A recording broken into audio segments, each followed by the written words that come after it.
Comment Baki peut réussir à battre Cédric Doumbé? Le 7 mars prochain, après des mois à se chercher sur les réseaux sociaux, Cédric Doumbé et Baysangour Shamsudinov vont enfin se retrouver dans la cage du PFL. Le favori pour de nombreux analystes, c'est Doumbé. Beaucoup le voient s'imposer par KO, que ce soit dans le premier, dans le deuxième ou dans le troisième round. Mais Baki a des vraies armes à faire valoir pour aller chercher la victoire. D'après lui, il en a même plus que son prochain adversaire. Quelles sont-elles?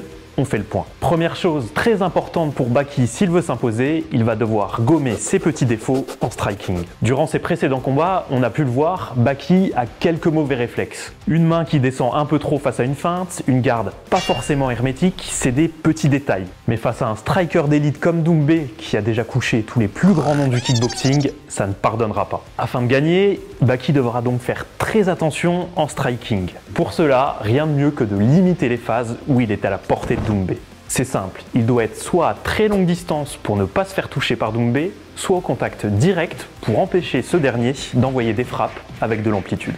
Mais la moyenne distance, là où il peut se faire connecter, ça doit être complètement proscrit pour lui. C'est vraiment l'une des clés pour annihiler le style de Doumbé. Ça sera certainement pas simple, mais il doit absolument réussir à le faire s'il veut gagner. Autre élément très important pour Baki, il doit réussir à emmener le combat là où il est le meilleur et là où il a visiblement l'avantage sur Doumbé, la lutte contre la cage. Si Baki a un vrai point fort, c'est bien le cage control. Au contact de son adversaire, il arrive facilement à l'emmener au sol grâce à ses techniques de judo. De là, il peut aussi envoyer des coups pour fatiguer son adversaire, que ce soit des genoux ou des coudes pour saper les appuis. Surtout, ça lui permettrait de fatiguer Doumbé. On le sait, un combattant est toujours plus puissant et plus dangereux lorsque sa jauge d'énergie est au maximum. Mais quand celle-ci descend, il perd de sa dangerosité.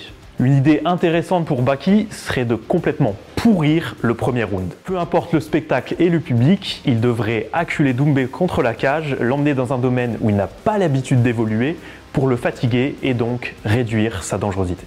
Et après, dans les rounds suivants, Baki pourrait mettre en place son jeu. Ça lui faciliterait de les amener au sol, et une fois à terre, il pourrait tester le niveau de Doumbé au sol, voir s'il est capable de le maîtriser, et pourquoi pas de le finaliser. Mais le problème, c'est qu'on ne connaît pas vraiment le niveau de Cédric Doumbé au sol. On sait qu'il s'y entraîne depuis 6 ans avec Mehdi Hotman, une référence du grappling en France, mais on ne l'a jamais vraiment vu dans ce domaine lors de ses combats. Et c'est finalement ce qui fait tout le charme de ce combat. On ne sait pas vraiment à quoi s'attendre, ni ce qui peut se passer. Et on a hâte d'avoir des réponses à nos questions le jeudi 7 mars.